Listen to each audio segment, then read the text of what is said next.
उसके बाद देखिए प्रादेशिक असंतुलन क्या है? यानी छोटा वर्षन कई बार आता है कि प्रादेशिक असंतुलन से आप क्या समझते हैं?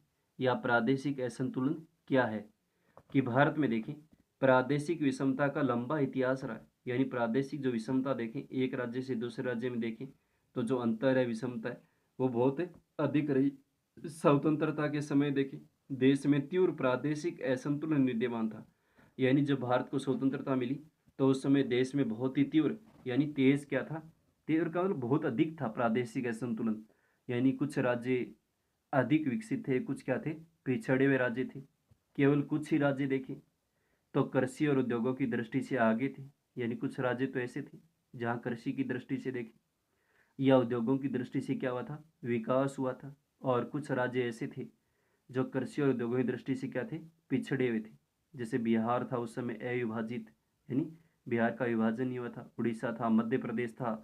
ये राज्य प्राकृतिक संसाधनों के संपन्न होते हुए आर्थिक रूप से क्या थे, पिछड़े हुए थे। यानी इन राज्यों में देखें बड़े राज्य थे, प्राकृतिक संसाधन बहुत अधिक मात्रा में थे, संपन्न थे, फिर भी आर्थिक दृष्टि से देखें तो ये क्या थे, पिछड़े हुए राज्य थे। और स्वतंत्रता के बाद देखें तो इस विषमता को दूर करने के लिए ठोस और कारगर उपाय नहीं की जा सके। यानी जैसे स्वतंत्रता मिली तो उसके बाद भी जो ये विषमता थी, अंतर था, इसको दूर करने के लिए जो ठोस और उचित जो कारगर उपाय किए जाने से चाहिए थे वो क्या किए गए, नहीं किए जा सके। तो ये क्या रहा, प्रादेशिक असंतुलन रहा था। तो इसमें इतना ही देखना है कि प्रादेशिक असंतुलन क्या था। कि भारत में देखें तो प्रादेशिक जो विषमता विषमता जो अंतर है उसका प्राचीन काल से इतिहास रहा है, स्वतंत्रता से पहले भी और स्वतंत्रता के बाद भी देखें तो देश में तीव्र प्रादेशिक असंतुलन था। केवल कुछ ही राज्य देखें कृषि और उद्योगों की दृष्टि से आगे थे। बिहार, उड़ीसा, मध्य प्रदेश ये राज्य प्राकृतिक संसाधनों की दृष्टि से संपन्न थे। कुछ राज्य आर्थिक दृष्टि से पिछड़े थे। और स्वतंत्रता के बाद देखें तो इस विषमता या जो अंतर है इसको दूर करने के लिए ठोस यानी मजबूत और कारगर अच्छे उपाय नहीं किए जा सके। यानी स्वतंत्रता के बाद भी सरकारों ने प्रयास किए गए लेकिन जो विषमता था, जो अंतर था, इसके लिए अच्छे क्या नहीं किए गए, उपाय नहीं किए जा सके। उसके बाद देखिए योजना आयोग ने आर्थिक पिछड़ेपन के 3 कारण बताए। कई बार छोटा प्रश्न आता है कि जो योजना आयोग बना 1950 में, 15 मार्च 1950 में, उसके लिए उसने आर्थिक पिछड़ेपन के कौन कौन से 3 कारण थे।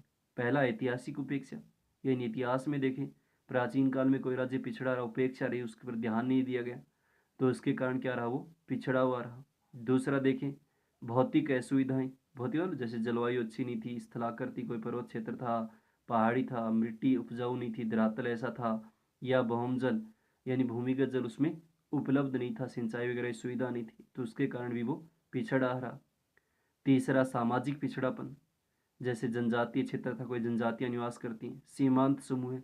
सीमांत समूह मतलब ऐसे लोग जो सीमांत क्षेत्रों में रहते हैं या वंचित वर्ग जिसको कह सकते हैं, या उत्पीड़ित समुदाय या शोषण की दृष्टि से देखें तो इस प्रकार का समुदाय जो उत्पीड़ित यानी प्राचीन काल से उत्पीड़ना के शिकार देख रहे थे तो वो क्षेत्र भी क्या रहे, पिछड़े हुए रहे। तो यहाँ केवल नाम ही देखने बड़ा प्रश्न नहीं आएगा, केवल एक नंबर का कई बार आता है कि योजना आयोग ने आर्थिक पिछड़ेकरण के कौन कौन से कारण बताए। एक तो ऐतिहासिक उपेक्षा प्राचीन काल से, दूसरा भौतिक सुविधाएं जैसे जलवायु है, स्थलाकृति है, मृदा है, धरातल है, भूमिगत जल आदि, और तीसरा सामाजिक पिछड़ापन यानी कोई जनजाति क्षेत्र रहा, कोई सीमांत यानी इस प्रकार का सीमांत वर्ग में या जनजाति क्षेत्रों में रहने लोग हैं, या कोई उत्पीड़ित समुदाय रहा यानी जो उत्पीड़ित थे प्राचीन समय से तो इस प्रकार के समुदाय क्या रहे, पीछे रह गए।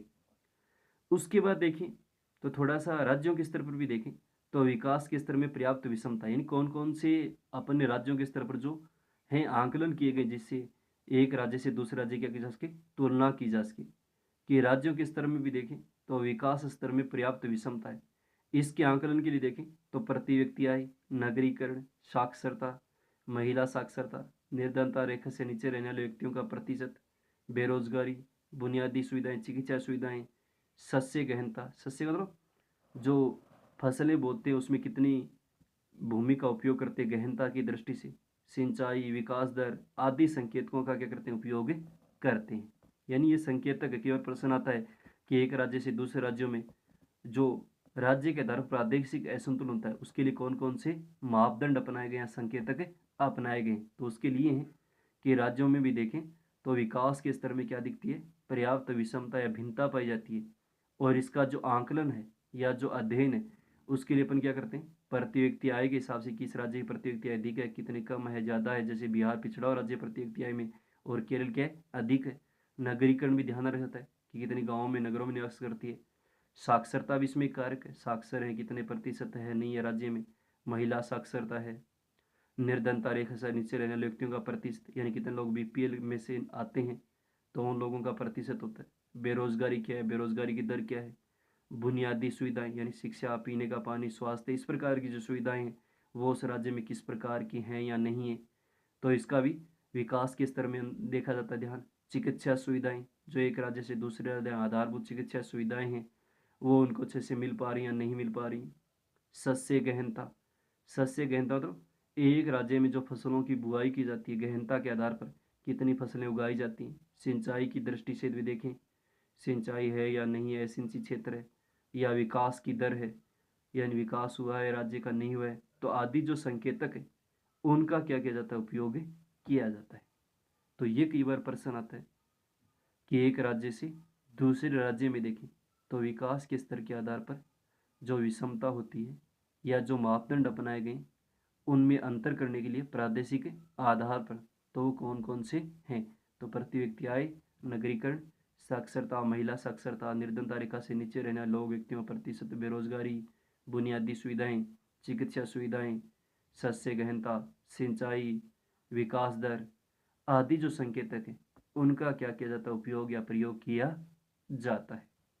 तो ये क्या है, राज्यों के आधार पर निर्धनता के वो प्रादेशिक असंतुलन के जो कारक अपनाए गए हैं। तो थोड़ा सा देखना है प्रादेशिक असंतुलन किसे कहते हैं, या फिर योजना आयोग ने आर्थिक पिछड़ेपन के 3 मुख्य कारण कौन से बताए हैं।